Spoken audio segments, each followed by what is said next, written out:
আইপিএলের ৪৬তম ম্যাচে কোন দল জিতবে তা ম্যাচের আগে ফলাফল ফাঁস করল জ্যোতিষী টিয়া পাখি। আশা করি এইসবের বিস্তারিত জানতে পুরো সময়টি আমাদের সাথেই থাকবে। ইন্ডিয়ান প্রিমিয়ার লিগ ২০২৫-এর ৪৬তম ম্যাচে মুখোমুখি হতে যাচ্ছে দিল্লি ক্যাপিটালস বনাম রয়্যাল চ্যালেঞ্জার্স বেঙ্গালুরু। ৪৬তম এই ম্যাচটি অনুষ্ঠিত হবে দিল্লির ঘরের মাঠে বাংলাদেশ সময় রাত ৮টায় এবং ভারতীয় সময় সন্ধ্যা ৭টা ৩০ মিনিটে। পয়েন্ট টেবিলের ২ এবং ৩ নম্বরে থাকা এই দুই দলের লড়াই। আইপিএলের এই মৌসুমে দুই দলই দুর্দান্ত পারফর্ম করে চলছে।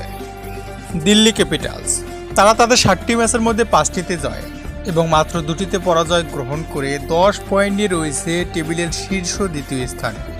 অন্যদিকে রয়্যাল চ্যালেঞ্জার্স বেঙ্গালুরু তারা তাদের ৮টি ম্যাচের মধ্যে ৫টিতে জয় এবং ৩টিতে পরাজয় গ্রহণ করে ১০ পয়েন্ট নিয়ে রয়েছে টেবিলের তৃতীয় স্থানে। এখন দেখার বিষয় হলো আইপিএলের এই ৪৬তম ম্যাচটিতে কোন দল জয়লাভ করে পয়েন্ট টেবিলে এগিয়ে যায়। এইদিকে আবার এই গুরুত্বপূর্ণ ম্যাচটিতে কোন দল জিতবে তা জানার জন্য আইপিএল ভক্তদের আগ্রহের শেষ নেই। তাই তো জ্যোতিষী টিয়া পাখি ম্যাচের আগে ফলাফল ফাঁস করল।